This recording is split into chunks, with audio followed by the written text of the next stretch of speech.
Bliss and Grit is an entirely listener-supported show. Supporting us is also designed to support you through keeping the episodes rolling, but also through rewards for your donation, like a getting started guide, a private forum, and downloadable meditations. To become a supporting member, you can visit patreon.com/bliss and grit.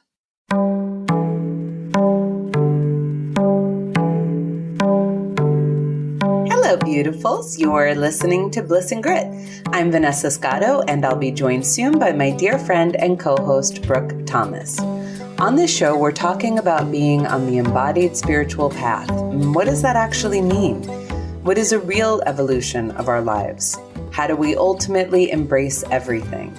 All the beauty and crazy, the joys and the messes, the bliss and the grit that is a human life.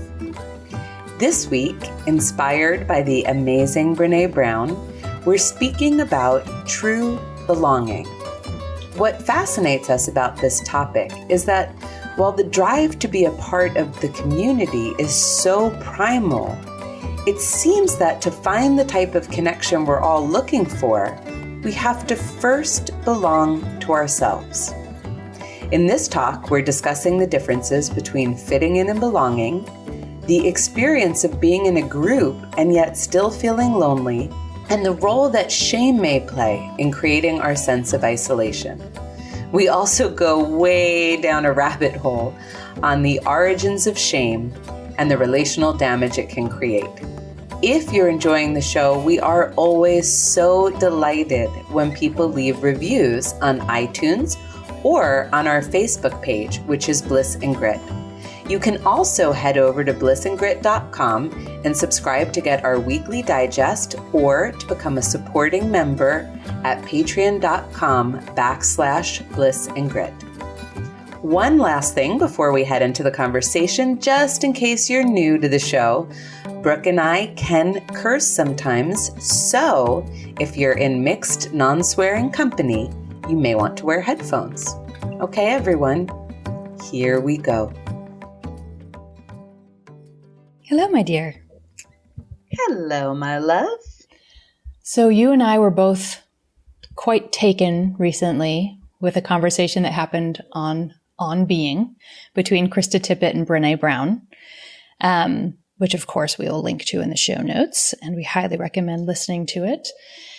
And it connected with a lot of the stuff, like the reason why you sent it to me and said, you have to listen. And the reason why I was immediately writing back and saying, oh my God, is because it touched on a lot of points that dots we've been trying to connect, or things we've been getting out in conversations outside of the episode. So I'm going to start by reading a quote from Brene Brown from the episode, and then we will riff on that and get at some of the things that have been coming up for us, and also coming up for us related to our work here and the kinds of conversations we have.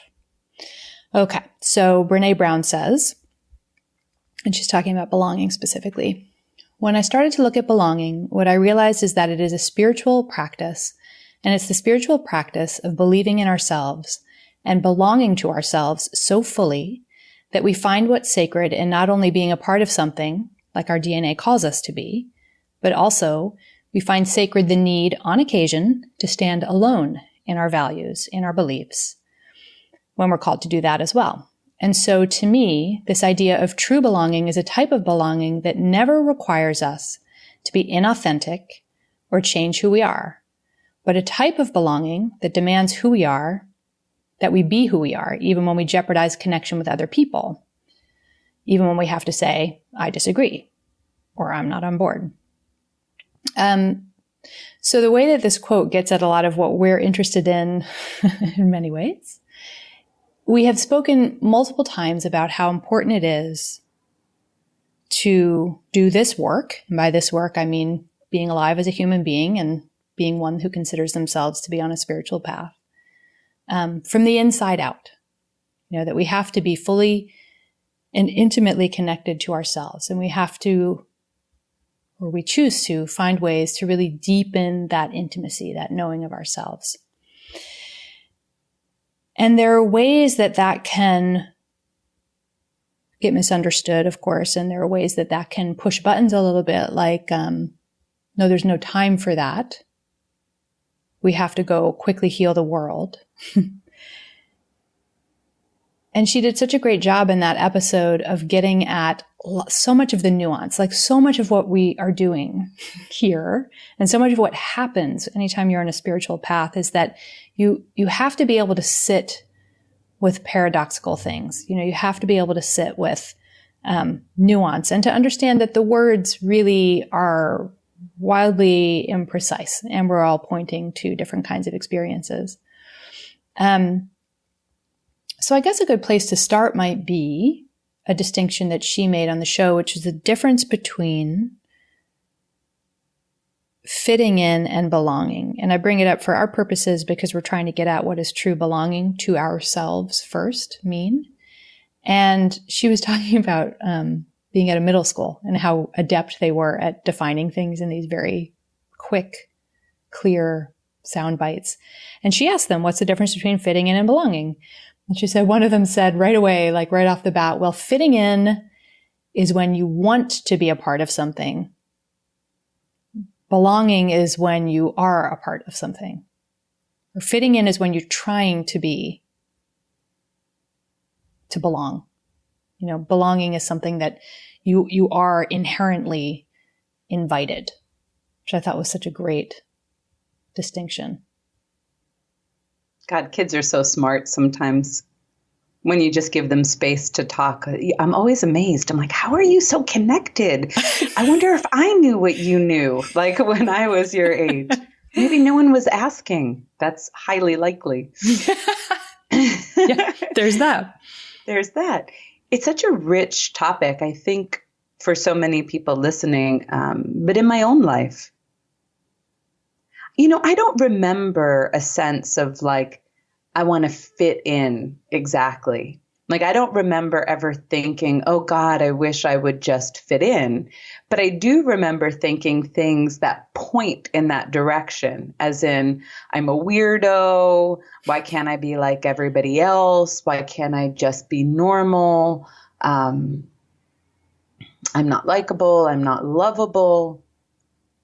So all things that point towards this deep internal yearning to be a part, right? To be a part of the tribe, a part of the community. And of course, what I wanted was, in this case, we're going to use the word belonging, right? I wanted to feel intrinsically valued as I was, loved, appreciated. Words really do fail because it is an experience of just feeling at ease with people, right? Of being able to rest in your being within the presence of other people. Like, that's probably what I was most looking for. And why I think this conversation is so rich, you were pointing to before, when we begin to talk, and this is a very common Buddhist premise, and it's been coming up in Matt Kahn and some of the talks we've been sharing with Matt Kahn, when you begin to talk about this idea that if you do not have enough self-love, if you do not have enough self-regard, if you do not have enough self-compassion, that it has to begin inside. And not only do people feel like what you described, Brooke, like, no, but hurry, I got to get out there and save the world. But they also can feel like, but I'm so alone. And I've already been doing everything for myself all of these years, all alone.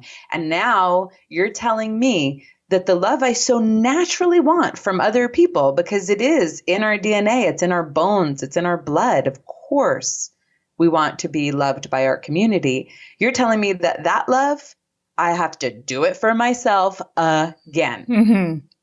Right. I know you can all hear the exasperation in my voice because I have felt that in my life. Yeah. And so why is it relevant, right? Why self-love practices? Why do you have to turn to love yourself and give yourself what you need and say the things to yourself that you needed to hear? At some level, it almost feels offensive and perhaps like a pushing away of what is an instinctual community drive. And yet, when I heard Brene say this, I knew exactly why. I mean, I knew it through my own experience. But when she pointed to something like The idea of true belonging is a type of belonging that never requires us to be inauthentic or change who we are, but a type of belonging that demands we be who we are. That's when I knew, aha, light bulb.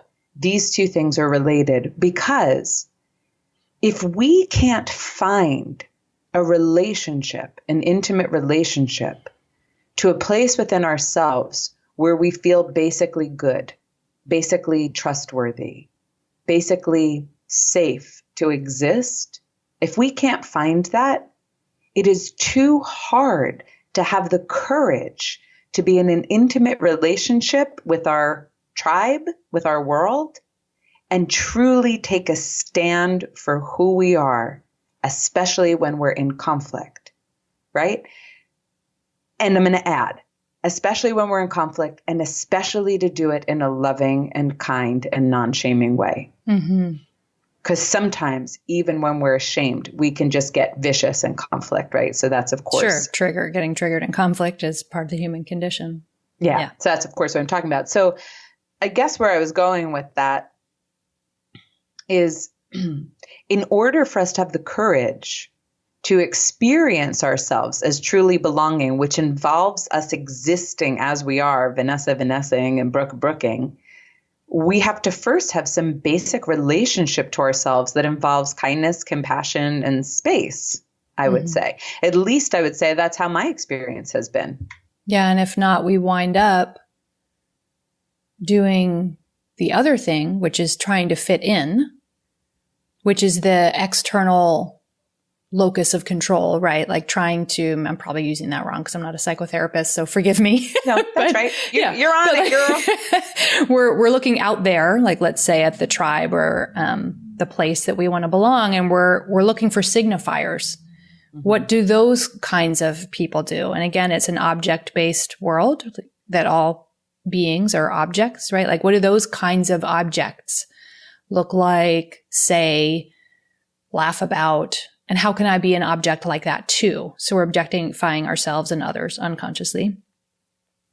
And what that game does, the craving is belonging. The craving is intimacy. And what it does is it actually just drives a farther and farther wedge between ourselves and true intimacy with ourselves, because we keep making ourselves into an object to manipulate in order to fit in somewhere else, and also with others, because we're regarding them as objects. For starters, we're like, what are the rules of engagement here that I can imitate so that I belong? But also because if we can't be in ourselves, if we can't belong to ourselves, I mean, it's really the foundation of genuine intimacy. And it's the foundation of feeling. Like you can't feel connected, that viscerality of it. Yeah. If you can't have some intimacy with yourself. Yeah, it's funny. I'm thinking back to high school, such a fun time of belonging. Maybe middle school tops it. But high school, I can actually remember a little bit more from more of an adult-ish brain. But it's funny, like I lived in a town where I very much felt like I did not fit in. We had moved there from Southern California when I was young, and it was working class Massachusetts. Lots of massholes around, God bless them. And it was just kind of a rough and tumble neighborhood and school. And I was a Sensi, so I just didn't ever feel like I fit in. And I spent a lot of time having the kinds of internal conversations you were describing, like, well, I would do the what's wrong with them over there, which for starters, like it pushes this distance between us, right? But then it was also, I will never fit in here. Why can't I just be, normal, interested in the same things, and blah, blah, blah.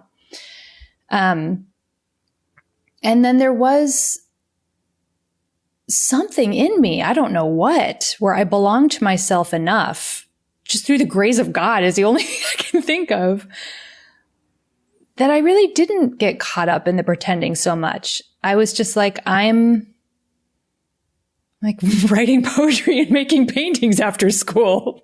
Deal with it. And what's funny is that like when that was just so fundamentally who I was, real intimacy actually emerged. And it emerged with the other people who also belonged to themselves. So I managed to have a small group of friends in high school, friendships that were deeply, deeply intimate and nourishing. Because at a time of most people's lives where there's an awful lot of fitting in and pretending and posturing and figuring out signifiers, for whatever reason, we were all content to be in the land of misfit toys. And what that meant was that we were afforded a certain kind of vulnerability with ourselves first, and then because of that with each other.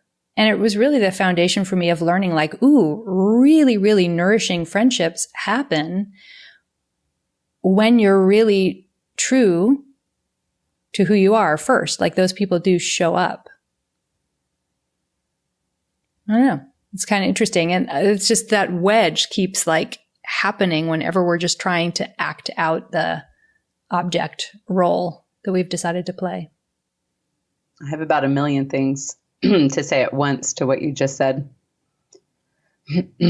So let's see. Now, if I pause, my brain goes absolutely silent. So there's that. That's what happens to me too. that first piece where you're talking about, your first question being like, well, what's wrong with them, which creates distance. Mm-hmm. Like I just texted this to a friend the other day. Some questions are not useful questions. We all know this, right? Yes. So there's a question that can go, and we're not thinking this consciously, but ultimately it goes, which one of us is bad?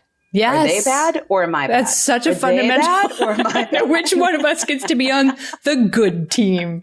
Yeah.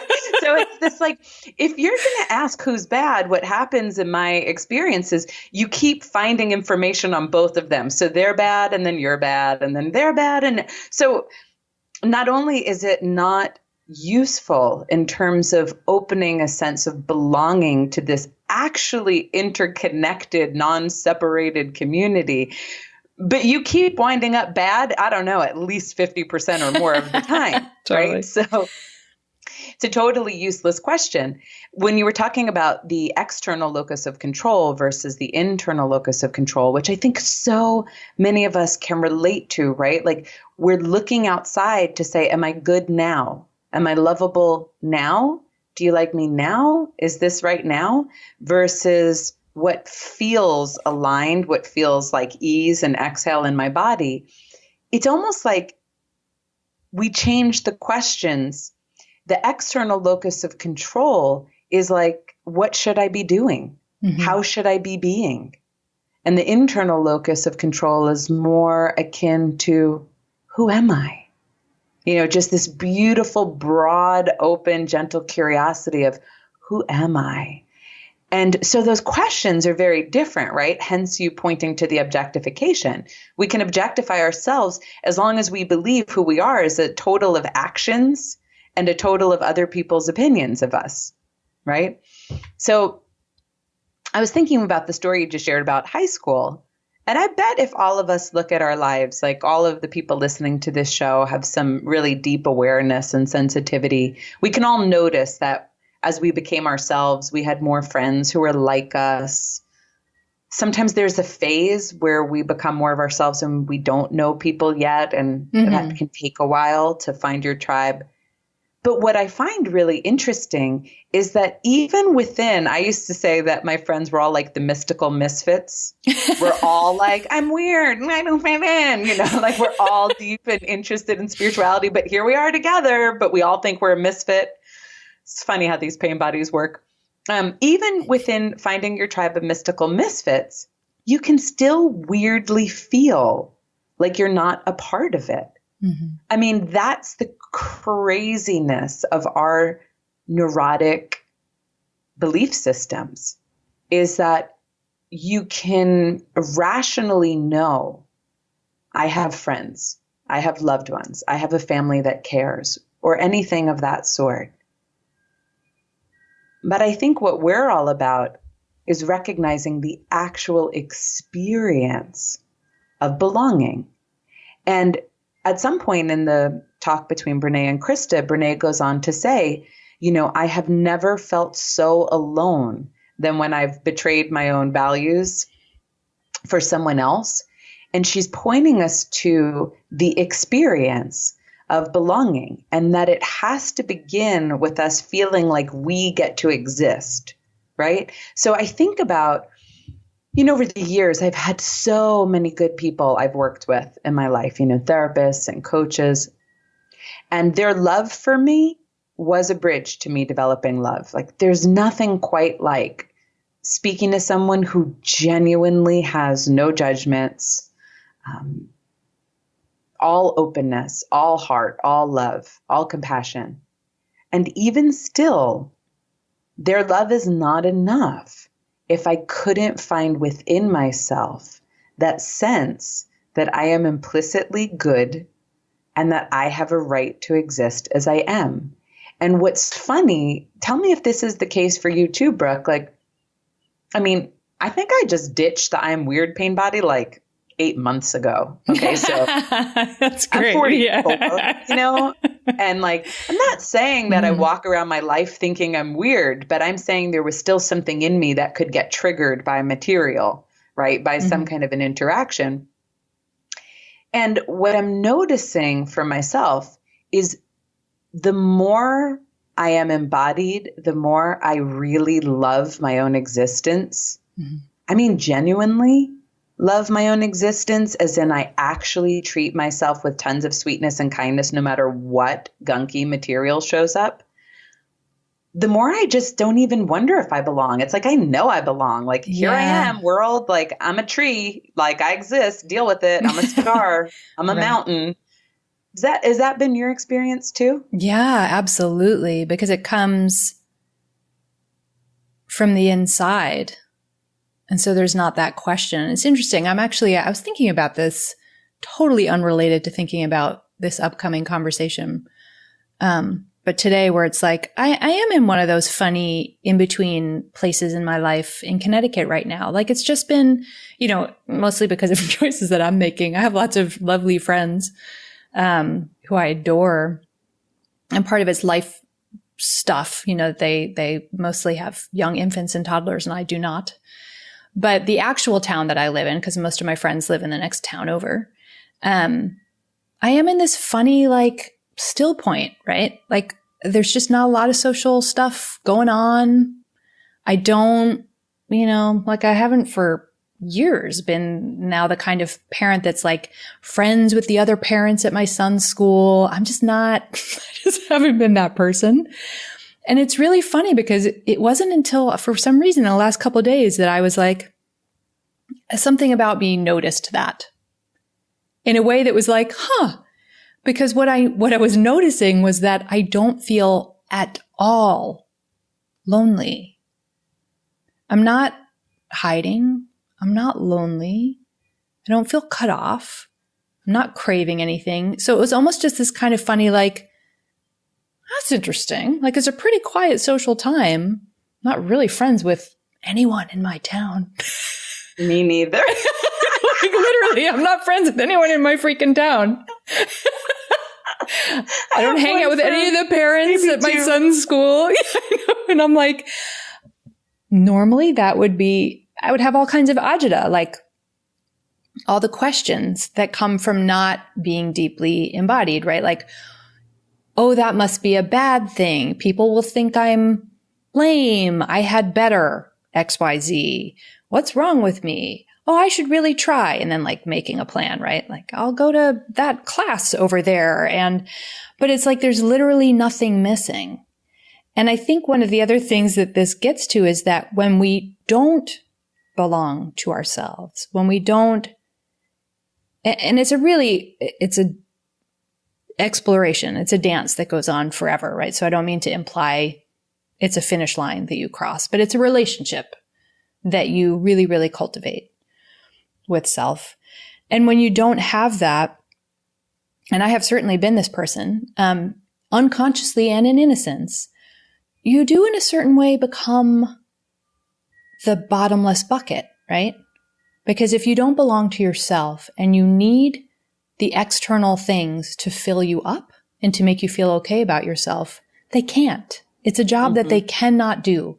No amount of friendships, social invitations, people admiring your new shoes, like whatever, no amount of dates, no amount of whatever is going to actually fill that bucket because it's not contained. There's no there, right? So I think that's one of the other really useful things, and to be really, really tender and affectionate with ourselves when we notice that, because I have been that person. And I think we all have, right? Like we feel lonely. We feel like we don't belong, and we want the world to deliver something that will, finally, like be a balm to that empty feeling.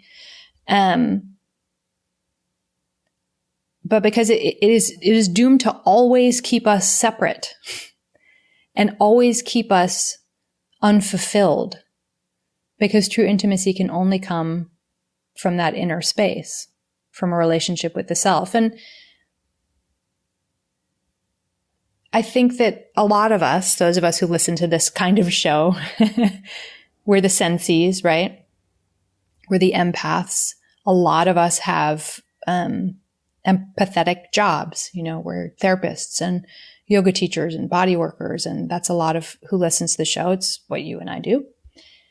And we can do the opposite, and we usually do them at the same time. So instead of just, hey, world, please come fill me up, even though there's no bottom to this bucket, we can also say, okay, I'm going to go out there to the world, and what I had brought up a little bit in the beginning, and save the world, which is usually about, and then I'm the good person identity.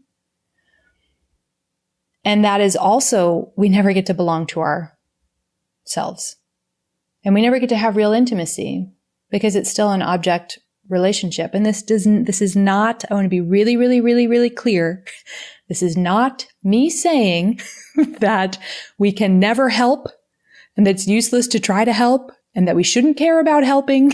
This is not what I'm saying. I'm saying that in order to really help, in order to really bring our hearts and our work and ourselves to the world, we have to belong to ourselves first. So maybe we can talk about the first part of belonging a little bit. Well, it makes it so that relationship doesn't become a negotiation.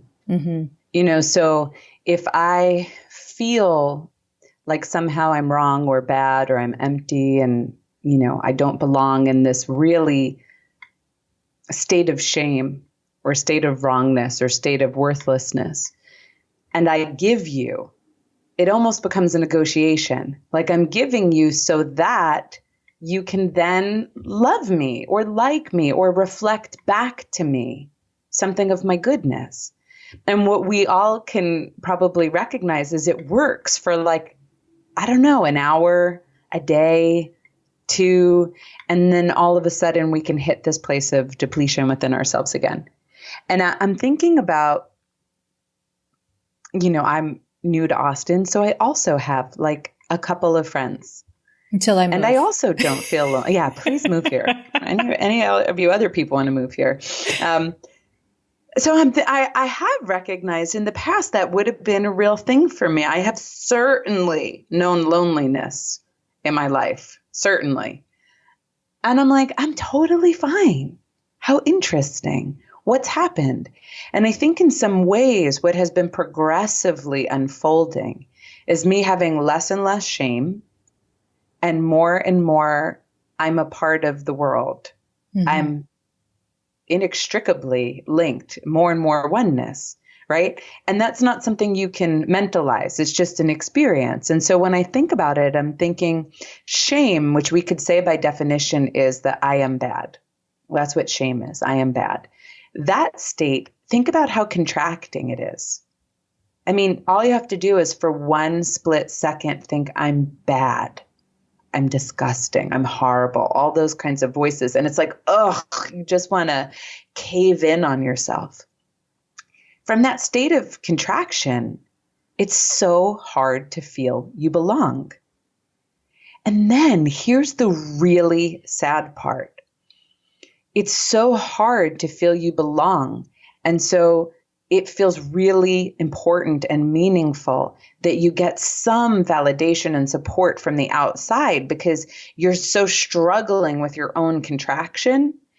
And yet your contraction can make it difficult for when people relate to you because they actually can't fill up the hole, because shame is this never-ending, mutating state of being that always finds a way to have you feeling bad or disappointing. And so you wind up feeling like you can't get it from the world. And that just, the belief or the expectation that you should be able to creates more shame. Mm-hmm. Because the primary dilemma is the contraction, the negation of your own basic goodness that happens. So I think if we talk about what you were saying, like the first part, how do we first create a sense of belonging for ourselves? So, maybe, I don't know, just to divide it so we can use words as pointers, we could imagine it like there are some external things we do to have a sense of belonging, like Brene pointed to. Sometimes we'll take a stand for what we feel is right.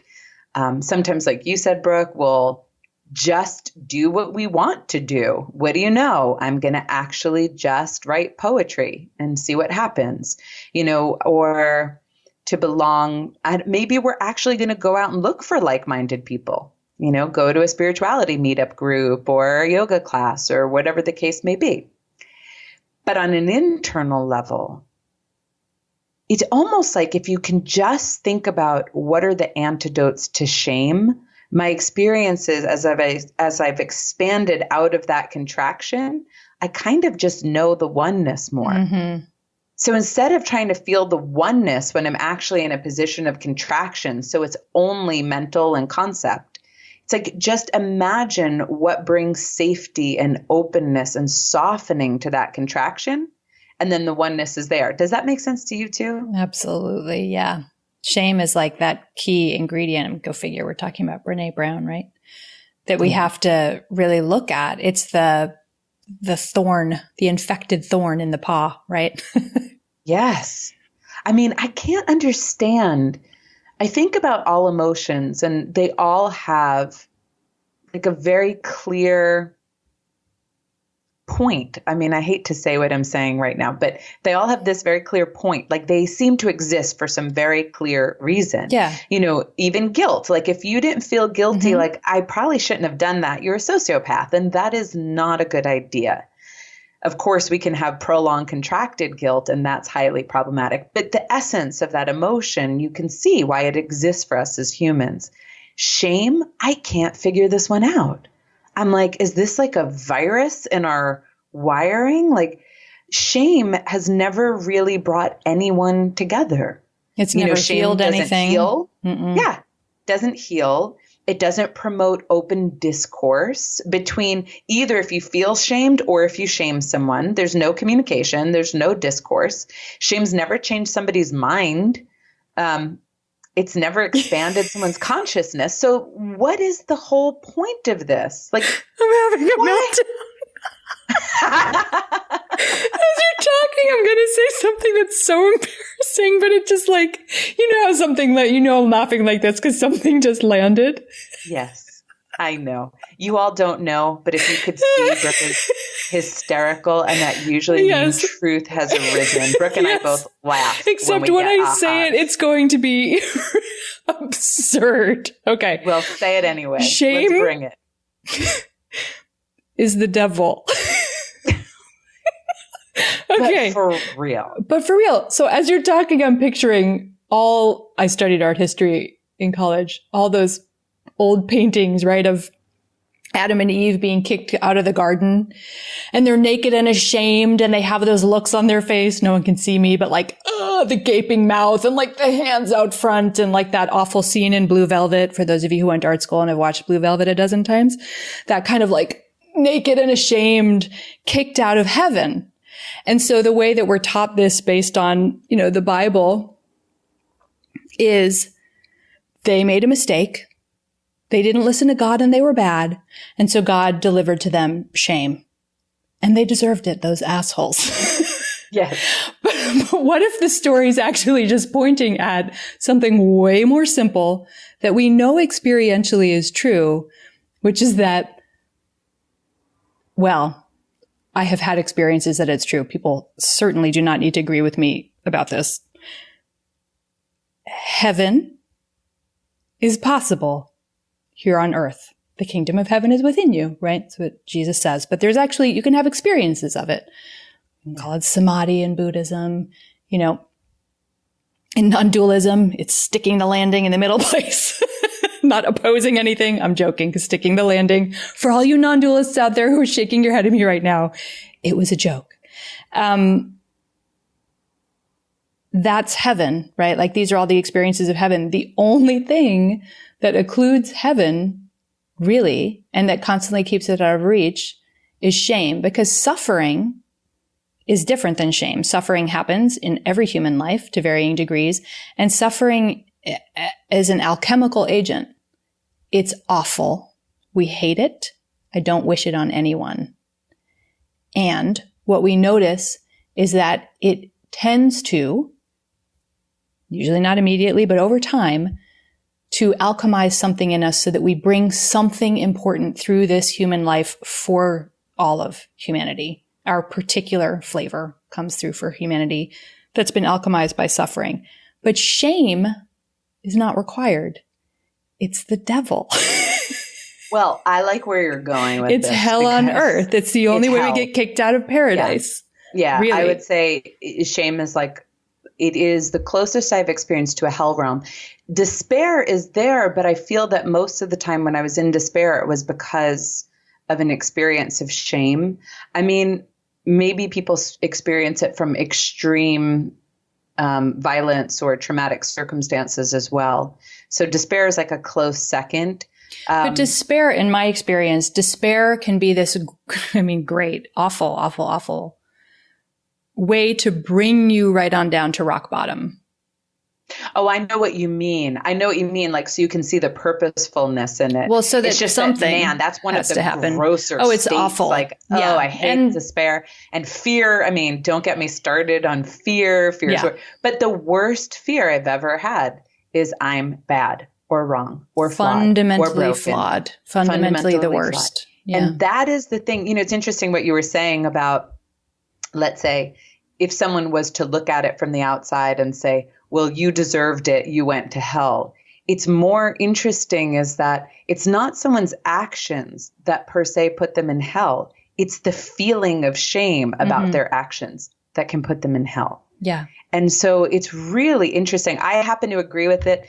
Again, words are always just a finger pointing at the moon. Right. When I say shame is the devil, please don't feel like you need to take this as biblical sermons. Okay. Yes. It's a revelation and a work in progress. And it's really very, believe it or not, experiential.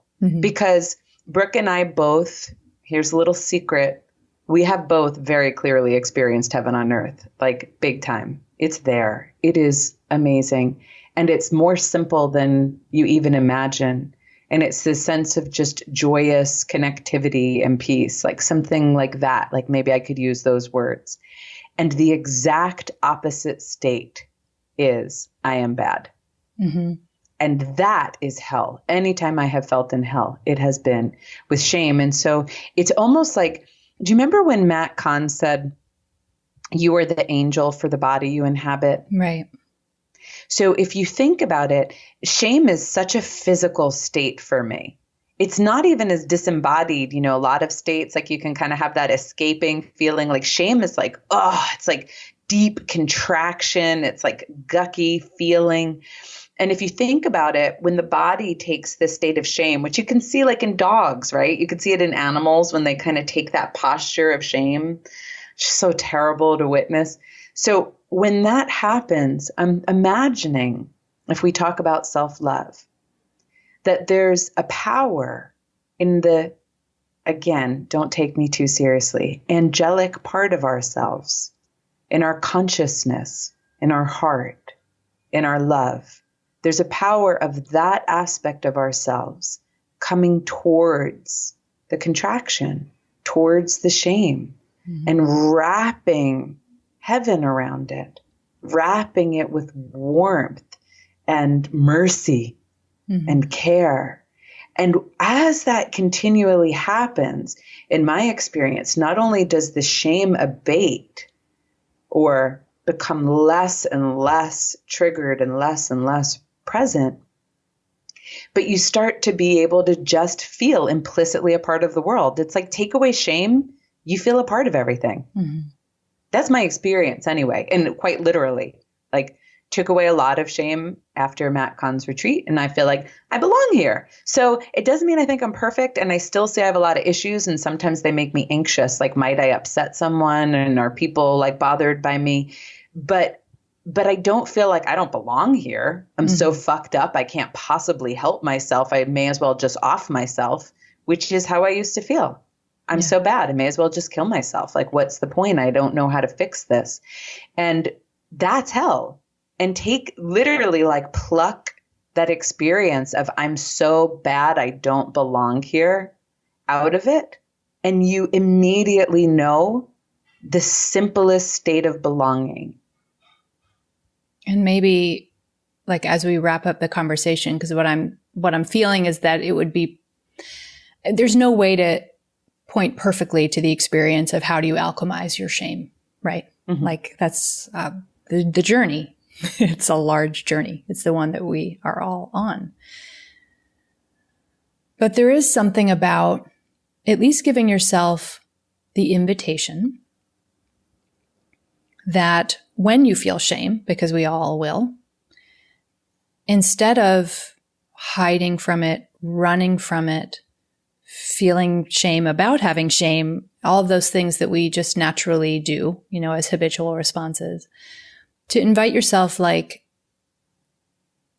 that maybe it's not, even though I've called it the devil, maybe it's not the boogeyman and we can even just attempt to be with it in a little bit more of an affectionate way, you know. And this is also a place where Matt Kahn is so great, and, you know, where he does his work, because where we get into spiritual bypass, which is so much of what people think spirituality is, it's not what it is, but it's what we see so much that we think, oh, spiritual people transcend their human selves and they walk around zoned out and spaced out and all those different kinds of things. Those are just bypasses to avoid really being with, really coming home to ourselves.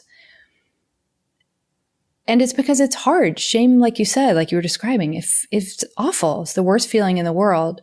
So if we can think about a more angelic aspect of ourselves that is also in us, that we know is in us, and can it turn towards this awful feeling in, I mean, even if we use goofy, and I find it helpful for me to use just totally goofy little phrases, you know, like, oh, sweetheart, you know, like, oh, you thought you were the worst and you don't even deserve to exist.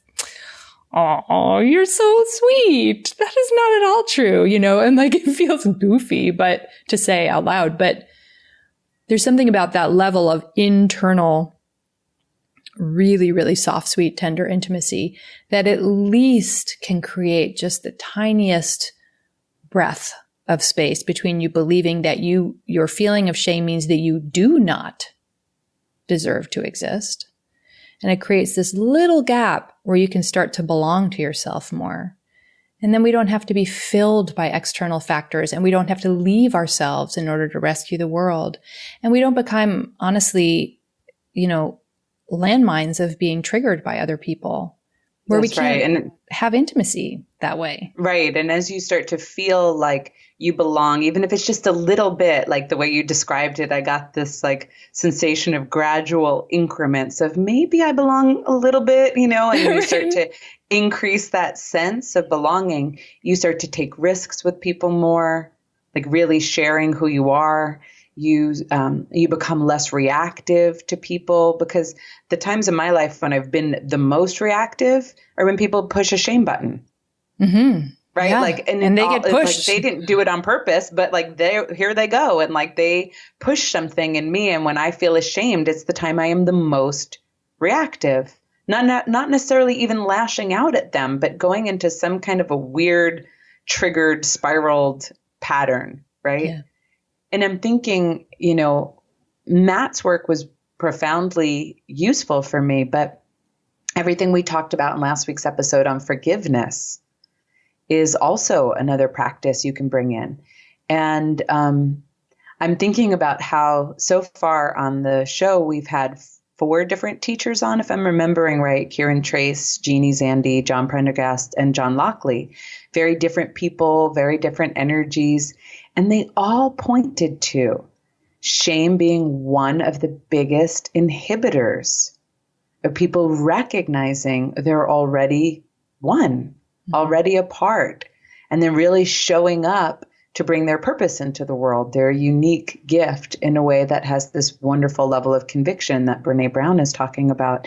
And so if any of those teachers spoke to you, there's a way in. Because I feel like Kieran's work, when I've done classes with her, when you do Ho'oponopono, can be really relieving. Jeannie's benevolent thief meditation, it can take your body into a state of expansiveness. See, like shame can't exist at the same moment, at the very same moment as expansiveness and love. Shame doesn't exist. It may be burrowed as some kind of a contraction in your, muscle, but like you don't experience it at the very same moment. And so all of those teachers so far have been wonderful. And I think it just keeps pointing us towards, if there's anything that we can do to continue to experience more love and connection and community in our lives, that's within our power. Right? Because we can't change the fact that people are on the internet all of the time, or at least not right now. Maybe there's a creative way that you'll find. But what's most directly within our power is learning how to meet the tender parts within ourselves with some love and compassion.